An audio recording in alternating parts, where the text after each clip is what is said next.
The auditorium was silent, so silent you could hear the faint hum of the cameras as they zoomed in on the podium. Every seat was full, yet the room felt frozen. Reporters, students, local leaders, everyone held their breath. The murder of Charlie Kirk had shocked the nation, and now all eyes were on the man who had promised to speak, Senator John Neely Kennedy. He stepped onto the stage slowly, deliberately, his black suit catching the light. There was no smile, no casual humor tonight. His expression was carved from stone. He gripped the edges of the podium, looked straight into the cameras, and spoke 5 words that cut through the air like a blade: "We will crush them all." Gasps rippled through the audience. The statement wasn't polished, wasn't scripted, it was raw, a declaration of war. Kennedy let the words hang for a moment, letting them sink into every living room watching live. They thought they could silence a voice by taking a life, he continued, his drawl now sharp with fury. They thought they could frighten the rest of us into staying quiet. Well, I've got news for them. This country doesn't bow to cowards. Not today. Not ever. The audience erupted in applause, some rising to their feet. Kennedy didn't raise his hands for calm, he wanted the noise, wanted the rage to build. This wasn't a memorial. It was a rallying cry. He leaned closer to the mic, his voice dropping to a low, dangerous tone. Whoever planned this, whoever paid for it, whoever pulled the trigger, we are coming for you. You will face justice, and you will regret the day you tried to terrorize the American people. The cameras captured every flicker of emotion on his face, the steel in his jaw, the fire in his eyes. Social media exploded within minutes, clips of his first line trending under #CrushThemAll and #JusticeForCharlie. This wasn't just a speech. It was the start of something bigger. By the next morning, Washington was buzzing. Kennedy's 5-word thunderclap, "We will crush them all," had played on every cable network, dissected by pundits from Fox to CNN. The clip was on TikTok, Instagram, even late-night comedy shows. But Kennedy wasn't laughing. Inside the Senate chamber, he moved like a man with purpose. His staff followed close behind, carrying folders thick with intelligence briefings, preliminary FBI reports, and photos from the crime scene. The press tried to shout questions as he walked, but Kennedy didn't stop. Not yet. In a private meeting with key Senate allies, he dropped the stack of folders onto the table with a heavy thud. "This isn't politics," he said, his voice low but steady. "This is murder. And if we don't respond with everything we've got, then every activist, every politician, every college kid with the courage to speak out will wonder if they're next." One by one, senators nodded. Some looked nervous, others angry. Even those who often sparred with Kennedy found themselves agreeing. "What do you need?" asked one senior senator. "Support," Kennedy shot back. "Hearings. A joint resolution condemning this assassination. Pressure on DOJ to move fast. And I want it on record, we will find the masterminds and make an example of them." Within hours, news alerts lit up phones across America. Senator Kennedy calls for national response to Kirk murder. The stock market barely blipped. This wasn't about money. It was about fear. Crowds gathered outside state capitals, holding candles and signs that read, "Justice for Charlie," and "No more silence." Police departments across the country increased security at political events, fearing copycat attacks. Kennedy stepped before the cameras again that evening, this time on the Capitol steps. "This is no longer a tragedy for one man," he said. "This is a test for all of us. We either meet this moment, or we send a message that political violence works. I'm not about to let that happen." The crowd outside erupted into cheers. Somewhere in the shadows, those responsible for Charlie's murder were watching. And they knew, the hunt had begun. The secure briefing room smelled faintly of burnt coffee and stress. Maps, photographs, and classified memos were spread across the table. Kennedy sat at the head of the room, sleeves rolled up, tie loosened, his eyes locked on the lead FBI investigator. "What do we know?" Kennedy asked, voice clipped and sharp. The agent clicked a remote, bringing up grainy surveillance footage from the Utah Valley University campus. The video froze on a figure in a dark hoodie, carrying what looked like a rifle case.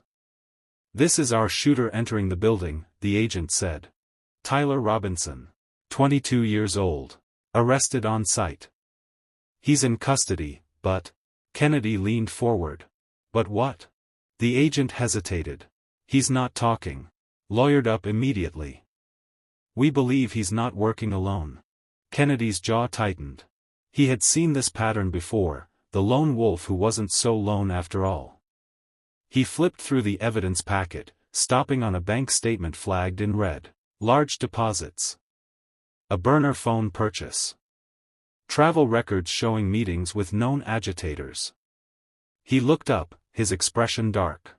"Somebody paid for this," Kennedy said. "Somebody wanted Charlie dead badly enough to bankroll it. Find out who. Follow the money." The room was silent except for the hum of the projector. One of his aides spoke up cautiously. "Senator, if this trail leads where we think it does, we're talking about powerful people, maybe foreign money, maybe domestic groups with deep pockets." Kennedy didn't blink. "Then we expose them. I don't care who they are or how much money they've got. If you come after one of us, you come after all of us. And that means we come after you." He stood, gathering the folders in one sweep. "I'll take this to the public. If they think we're scared, they're wrong." As he left the room, cameras caught him striding down the hallway, jaw set, folders in hand. Social media lit up again, #FollowTheMoney began trending. America was no longer just mourning, it was hunting. The studio lights were blinding, but Kennedy didn't flinch. Millions were watching live. The host introduced him solemnly. "Joining us tonight, Senator John Kennedy, who has vowed to bring those responsible for Charlie Kirk's murder to justice." Kennedy leaned toward the camera, his voice calm but coiled with tension. "I'm not here to play politics," he began, his Louisiana drawl cutting through the broadcast. "I'm here because the American people deserve the truth." He held up a document, its pages stamped confidential in red. "We have evidence," he said, pausing just long enough to make viewers lean in. "Large wire transfers made days before the shooting. Phone records showing coordination between the shooter and at least 2 other individuals who are still out there." The host swallowed hard. "Senator, are you saying this was a coordinated attack?" Kennedy's eyes burned into the camera. "I'm saying this was an assassination plot, and we're going to crush whoever planned it." The studio went dead silent. On social media, hashtags like #CrushThePlot and #KennedyLive exploded. Viewers recorded clips of the moment and posted them within seconds, millions of views piling up by the hour. Kennedy didn't let the moment cool. "To those watching who think they're safe, who think they can hide behind lawyers and shell companies, I've got bad news for you. We know who you are, and we're coming." The audience in the studio broke into applause, but Kennedy stayed serious. "This isn't just about Charlie Kirk. This is about every American who thinks twice before speaking up, before going to a rally, before telling the truth. That ends tonight." The broadcast ended with Kennedy's face filling the screen, grim and resolute. News outlets replayed the clip on a loop, anchors calling it the most powerful moment of his career. Somewhere, in an undisclosed location, those responsible for the plot were watching too, and for the first time, they felt fear. The private jet touched down on the tarmac in Provo just after dawn. A cool mountain wind swept across the runway, but Kennedy didn't stop to take it in. He descended the steps flanked by aides and local officials, the cameras already rolling. Outside the Utah Valley Community Center, a crowd had gathered, students, parents, veterans, church leaders, holding candles, flags, and homemade signs reading, "Justice for Charlie," and "Stand Strong." The moment Kennedy stepped out of the motorcade, cheers erupted. He climbed the steps to a makeshift podium, no teleprompter in sight. "I didn't come here to give a speech," he began, his voice carrying across the square. "I came here to look you in the eye and tell you this: we are not afraid. And we are not backing down. The crowd roared. Some shouted his name. Others held up phones, live streaming to thousands watching online. Kennedy's tone shifted, quieter but more intense. Charlie's death was meant to scare you. To make you stay home. To make you stay quiet. But look around, we're still here. Stronger than ever.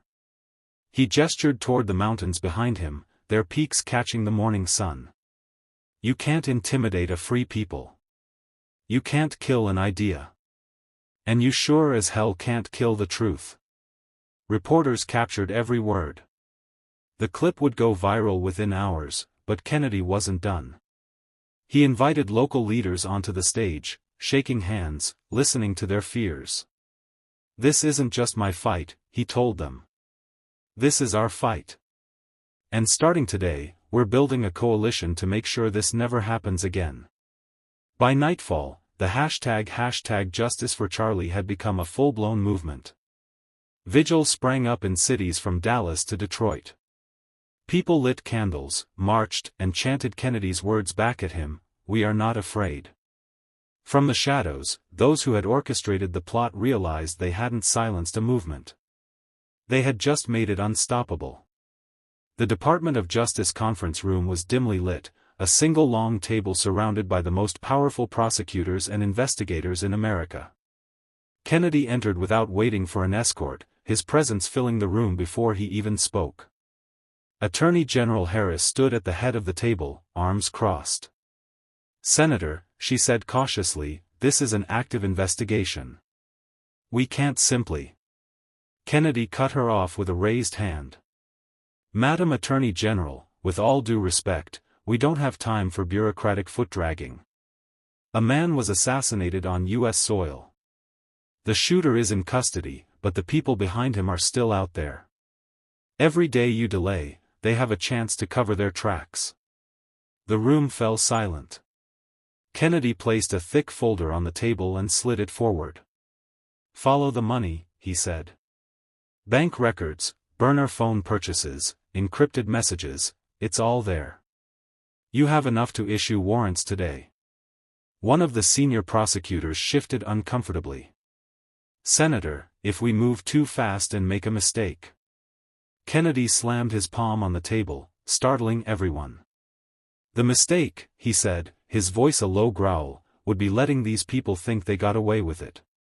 Do you understand what message that sends? It tells every extremist, every lunatic, that if they don't like someone's words, they can just pull a trigger and walk away." Attorney General Harris met his gaze. There was no mistaking the fire in Kennedy's eyes. After a long pause, she nodded. "We'll accelerate the warrants. You'll have your task force by morning." Kennedy straightened his jacket, his voice calmer now but no less forceful. "Good. Because if DOJ won't lead, I will.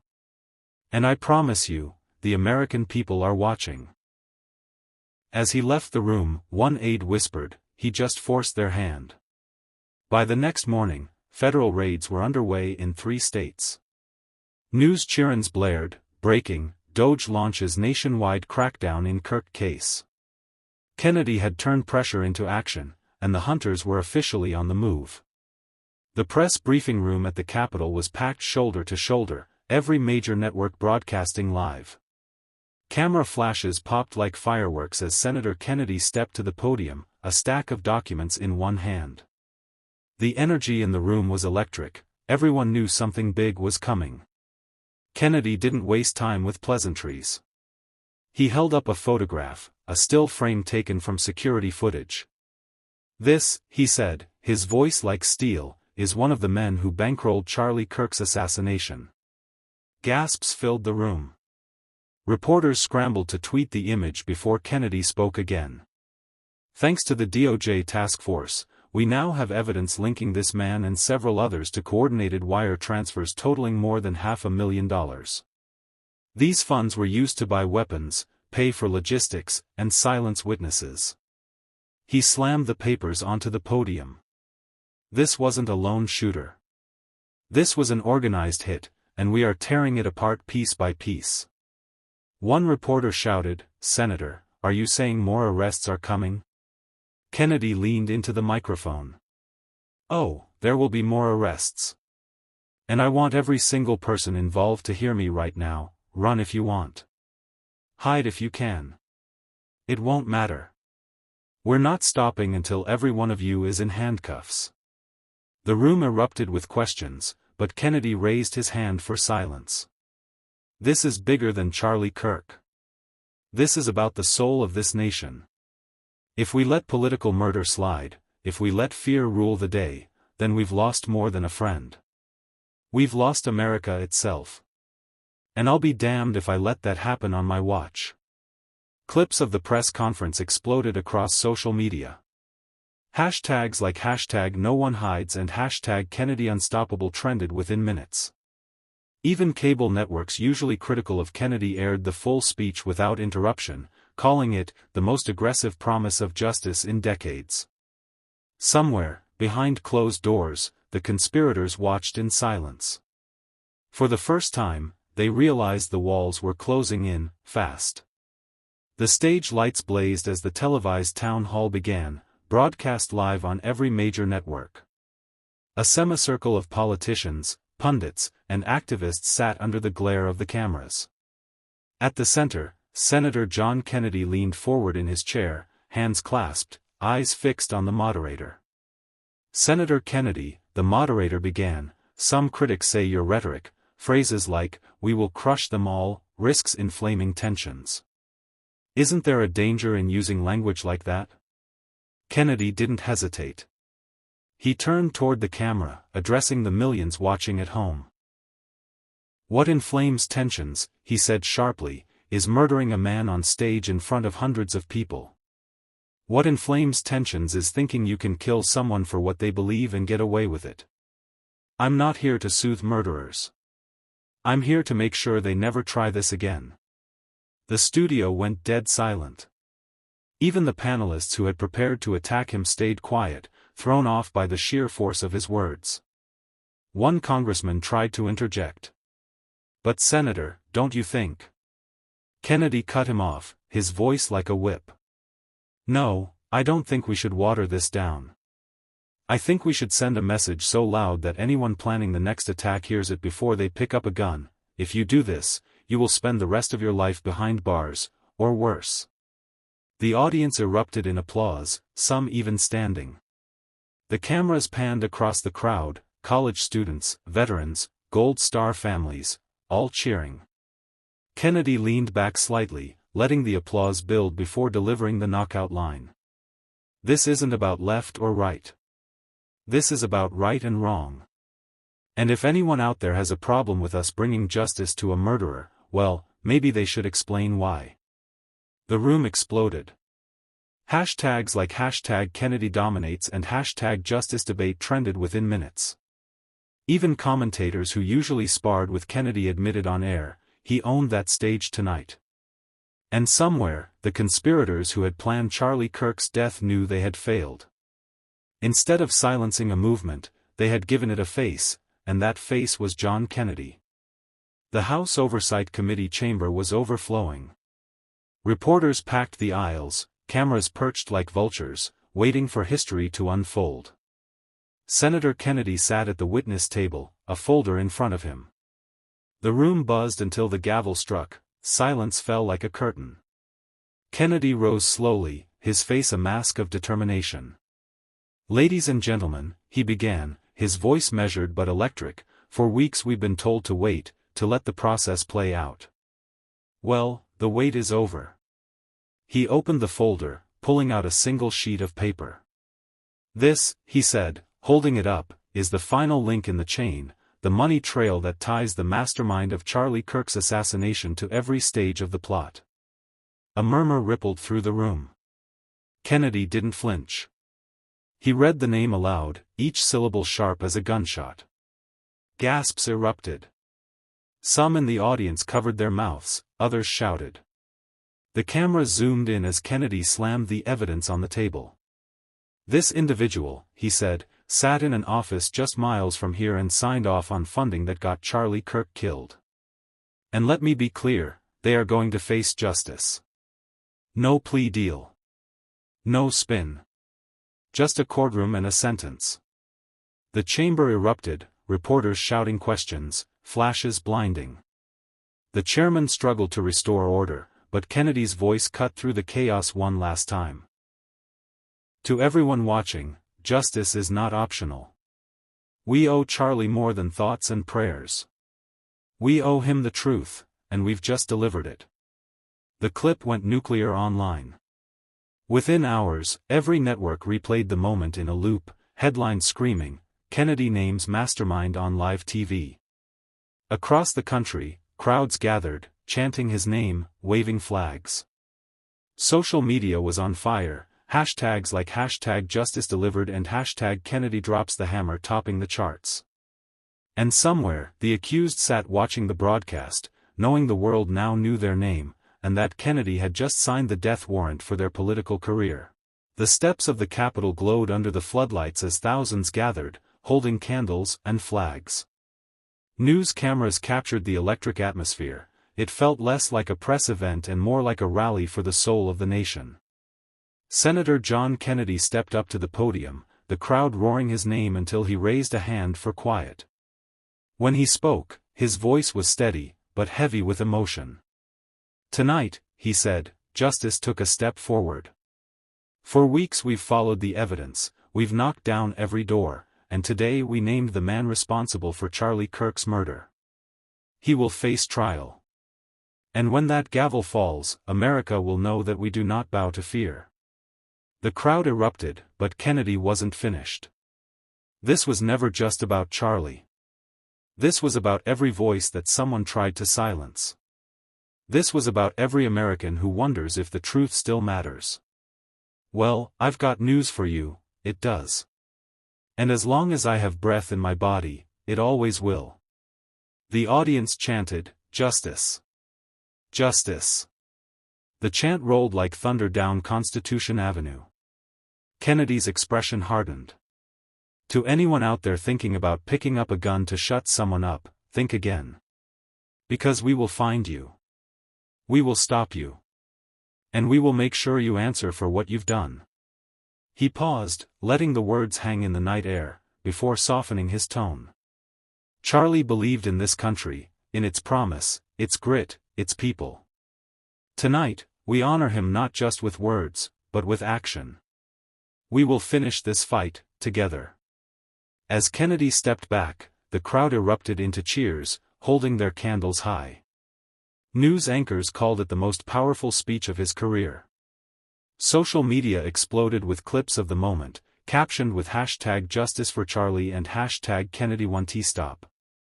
For millions watching at home, it wasn't just the end of a case, it was the beginning of a movement.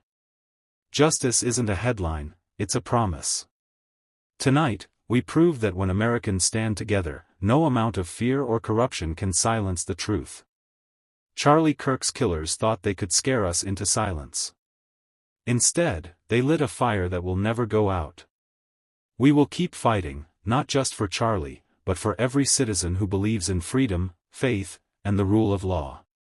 This is not the end, it's the start of a new chapter. And I promise you, as long as I draw breath, I will not stop until every last one of them is held accountable. America deserves justice, and tonight, we are taking it back.